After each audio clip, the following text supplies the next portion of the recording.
Hey guys, it's Emma here, and today I wanted to talk to you about something that I don't normally talk about online, and that is seasickness. I never want to put people off by telling them horror stories about seasickness, but I am ridiculously travel sick. I get sick in cars and buses and coaches and planes and trains and anything that moves. I get seasick stepping over a puddle almost, so it's no surprise to me that I do get seasick occasionally. It is very rare. I see so many videos online that tell you how to prevent seasickness, but I would like to tell you how to cope with seasickness because it's not always preventable. If you're someone like me and you get extremely motion sick, it might happen, but it doesn't have to ruin your cruise. I still love cruising despite being one of the most motion sick people that you'll ever meet.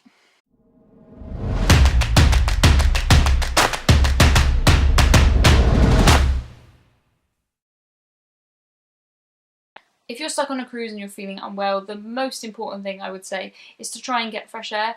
I am normally in an inside cabin, so it's not always so easy to get some fresh air. But my parents had a balcony cabin on this cruise, so I went round to them. They were asleep, but I woke them up and I went to sit on their balcony, and it did make me feel a lot better. Thankfully, my parents don't mind that. They're quite tolerant of me. You can also head to the top decks. Just getting some wind on your face will make you feel a lot better. I understand that's not always practical because you do need to sleep, and sometimes if you're feeling unwell, just sleeping it off is the best bet. My second tip would be food. You don't feel like eating when you feel seasick, but if you don't eat, you will feel so much worse.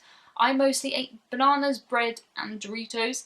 They seem to be my safe foods, just really bland, basic foods. Don't go for anything too greasy or spicy. Just try and keep things simple and you'll feel a lot better.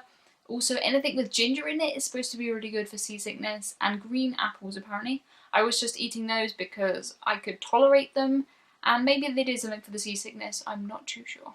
My third tip would be to take medication. I take these two brands.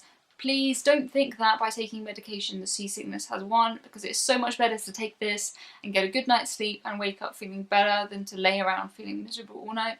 I always have these in my bag, even if I'm just out on a car journey, or I take these if I go on a coach. I take these all the time, but they really do help me. It's really strange when I take these. I can read things in the car, I could read directions, I could read my phone, I can go in a coach for a long amount of time.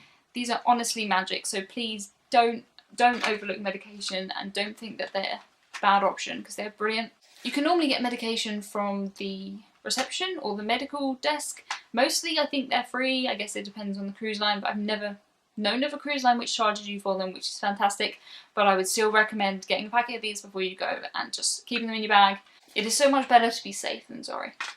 I also like to use these acupuncture things that you put on your wrist.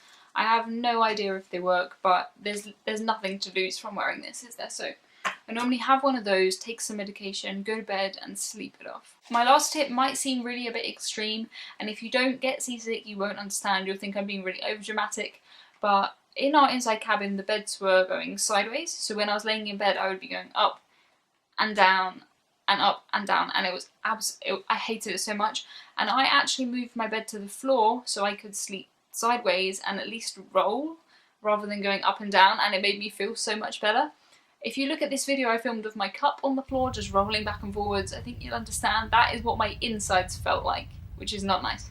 I had one night I slept on the floor and it was actually very comfortable. It was made better by the fact that our inside cabin was huge. I have filmed a full inside cabin review of the MSC Meraviglia, and I am so grateful for all of that floor space because I slept there for a night. It made me feel so much better. I know it might seem ridiculous that I'm sleeping on the floor when I have a fantastic bed, but there is nothing worse than feeling your stomach going up. It's like when you're on a roller coaster and you drop. It's absolutely dreadful. I think that's it from me. I really don't want to put you off cruising by telling you about my dreadful seasickness, but I would just like to point out that I still cruise and I'll never stop cruising, and it is so worth it, and it is really rare. I am a bit of a weirdo about this one. So please do subscribe. I bring you new videos every single weekend, and yeah, see you around I guess.